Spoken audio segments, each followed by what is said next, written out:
آج میں آپ کو ایک بڑی مزیدار بات سنانے جا رہا ہوں۔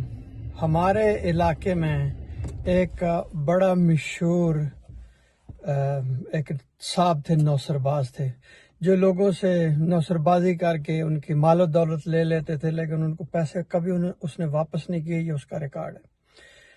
تو وہ چونکہ میرے علاقے سے تھے تو اکثر میرے پاس آ جاتے تھے بیٹھ کے گپ شپ۔ آپ کو پتہ ہے جو لوگ نوسر باز ہوتے ہیں وہ بڑے چرب زبان ہوتے ہیں، ان کو بات کرنے کا ڈھنگ آتا ہے، انسانی نفسیات کو سمجھتے ہیں، اور رکھ رکھاؤ ان میں بہت زیادہ ہوتا ہے۔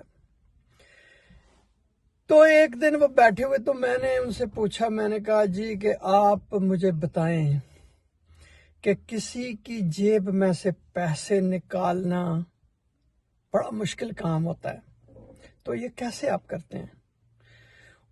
انہوں نے کہا ڈاکٹر صرف ایک بات، جتنا مرضی پڑھا لکھا بندہ لے آؤ، جتنا مرضی سیانہ بندہ لے آؤ، جو کہے کہ وہ بڑا شاطر ہے یا ہوشیار ہے، اس کو لے آؤ ہمارے پاس۔ اگر وہ بندہ لالچی ہے تو ہم سے نہیں بچ سکتا۔ مار وہی کھاتا ہے جو لالچی ہوتا ہے، اور اسی چکر میں لوگ لٹ جاتے ہیں۔ میں نے کہا جی کہ کوئی بتائیں کہ کون سے بندے جو آپ کے قابو میں؟ اس نے کہا جی بالکل ایک جو بندہ لالچی نہیں ہوتا نا، وہ پڑھا لکھا ہو ان پڑھ ہو، وہ کبھی ہمارے قابو میں نہیں آتا، کیونکہ جب بھی ہم اس کو جال پھینکتے ہیں تو وہ نکل جاتا ہے، وہ کہتا نہیں جی مجھے کوئی پرواہ نہیں ہے۔ تو میں نے کہا جی آپ کچھ مثالیں دیں۔ انہوں نے کہا ایک یہ بھی ہوتا ہے کہ ہم دکھتی رگ بھی پکڑتے ہیں۔ تو ایک سپاہی فوج سے چھٹی آیا تو اس کو بڑا شوق تھا کہ وہ شوگر مل لگائے، کروڑوں اربوں کمائے، اور جہاز خریدے اور کوٹھیاں بنائے اور بڑی بڑی گاڑیاں خریدے۔ اب اس کو پینشن ملی تھی، یہ 80s کی بات، اس وقت پیسے کی ویلیو بھی تھی۔ اس کو پینشن ملی 2.5 لاکھ۔ چونکہ اس کی کمزوری تھی، وہ امیر بننا چاہتا تھا شوگر مل لگا کے، تو ان کے بس ہاتھ چڑھ گیا۔ تو انہوں نے کہا جی کہ ہم نے بس اسے 2.5 لاکھ لے لیے، اور اس کو کہا کہ تمہیں شوگر مل لگا کے دیں گے۔ اب وہ بیچارہ اس پوزیشن میں بھی نہیں کہ وہ کسی کو بتا سکے۔ ایک اور انہوں نے مثال دی کہ ایک بندہ جو ہے نا، اس کو بڑا شوق تھا دوسری شادی کرنے کا۔ انہوں نے نام بھی مجھے بتایا، میں اس بندے کو جانتا ہوں۔ تو اس کو بڑا شوق تھا دوسری شادی کا، تو 6 لاکھ ان سے لے لیا دوسری شادی کے نام پہ۔ اور جو اس طرح کے لوگ ہوتے ہیں وہ بتاتے بھی نہیں ہیں شرم کے مارے۔ اسی طرح جب پیپلز پارٹی کی گورنمنٹ تھی 2008 سے 13 تک، تو ان کا ایک بڑا مشہور منسٹر جو ساؤدرن پنجاب سے تھا، تو اس کو میں نے خود اخبار میں پڑھا کہ اس کو کسی نے چونا لگا دیا 1 لاکھ پاؤنڈ کا، کیونکہ اس کو جھانسا دیا گیا کہ تمہیں پتہ نہیں کتنے ملین دیں گے اگر تمہیں 1 لاکھ ہمیں دو تو۔ اسی طرح ایک اور میرے شریف دوست، وہ ایک دن میرے پاس ہے، مجھے کہتے ہیں کہ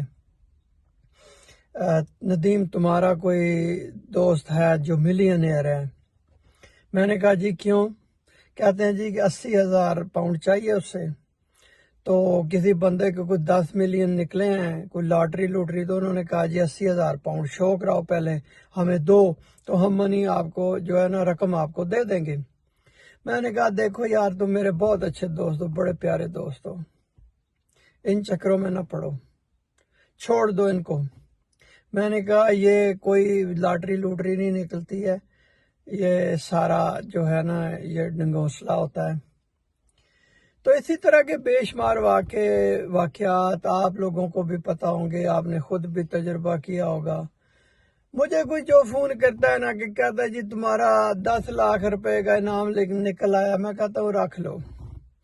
کوئی اگر فون کرے کہ تمہارا پلاٹ نکل آیا، تو میں کہتا ہوں یار تم ہی رکھ لو، نہیں مجھے نہیں ضرورت۔ تو میری لالچی لوگوں سے یہ گزارش ہے کہ پھنستے ہمیشہ لالچی ہیں. اگر آپ لالچی نہیں ہیں، اگر آپ اس پیسے پہ، دولت پہ، اثاثے پہ آپ یقین رکھتے ہیں کہ جو آپ نے اپنے ہاتھوں سے محنت کر کے، اپنا دماغ، اپنا ٹائم دے کے کمایا ہے، اصل وہی چیز ہوتی ہے. باقی یہ جتنے اگر آپ یہ توقع کرتے ہیں، ٹھیک ہے کچھ لوگوں کو اللہ تعالیٰ چھپڑ پھاڑ کے دیتا ہے، لیکن کچھ لوگوں کی قسمت ہوتی ہے کہ کوئی غیبی امداد مل جاتی ہے، کوئی ان کا امیر رشتہ دار مر گیا تو اس کے پیسے آ گئے، اس طرح ہو گیا. لیکن ہمیشہ محنت میں عظمت ہوتی ہے، اور لالچ نہ کریں، اس میں آپ کو بہت نقصان ہوتا ہے. بہت شکریہ یہ ویڈیو دیکھنے کا.